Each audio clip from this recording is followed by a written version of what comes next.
Hi, boys and girls. Miss Stanbro here. I've missed seeing everyone at school, and I'm excited to get a chance to read to you some stories. I am going to read today one of my family's favorite books.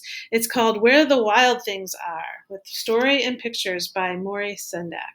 And as you can see, it won the Newbery Medal several years ago for its illustrations. This copy is one that we've had in our family since my daughter was little, and it is well loved. We have pages that are starting to come out. I think I probably have it close to memorized from reading it so many times. And I'm gonna read it to you today and give you a suggestion for a fun creative activity to do after we're finished. So, make my window small here.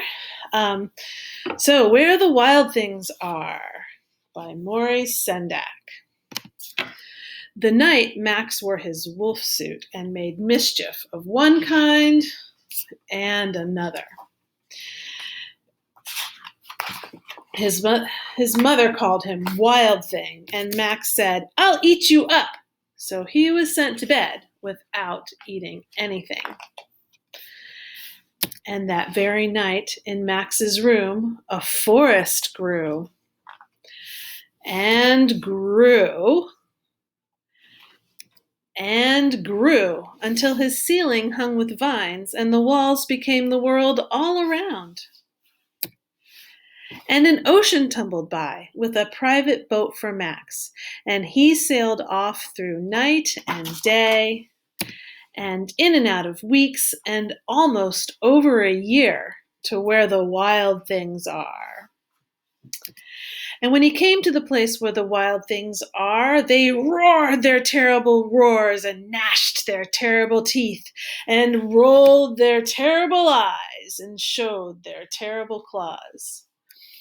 Till Max said, "Be still," and tamed them with the magic trick of staring into all their yellow eyes without blinking once. And they were frightened and called him the most wild thing of all, and made him king of all the wild things. "And now," cried Max, "let the wild rumpus start." They are dancing by the light of the moon, swinging from trees, and having all kinds of fun in the forest. "Now stop," Max said, and sent the wild things off to bed without their supper. And Max, the king of all wild things, was lonely and wanted to be where someone loved him best of all. Then all around, from far away, across the world, he smelled good things to eat. So he gave up being king of where the wild things are. But the wild things cried, "No, please don't go. We'll eat you up, we love you so." And Max said no. And the wild things roared their terrible roars and gnashed their terrible teeth and rolled their terrible eyes and showed their terrible claws. But Max stepped into his private boat and waved goodbye and sailed back over a year and in and out of weeks and through a day and into the night of his very own room, where he found his supper waiting for him, and it was still hot. So, boys and girls, normally you're used to seeing Miss Stanbro look like this in the library, but after a couple of weeks of being cooped up around here, I thought I would have some fun with this book and dress up as my own kind of wild thing.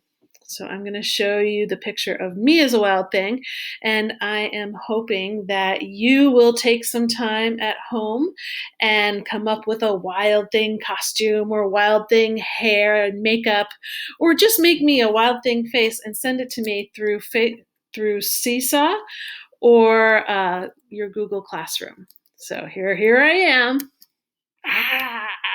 a wild thing. So have some fun and creativity this week and send me your best wild thing pictures.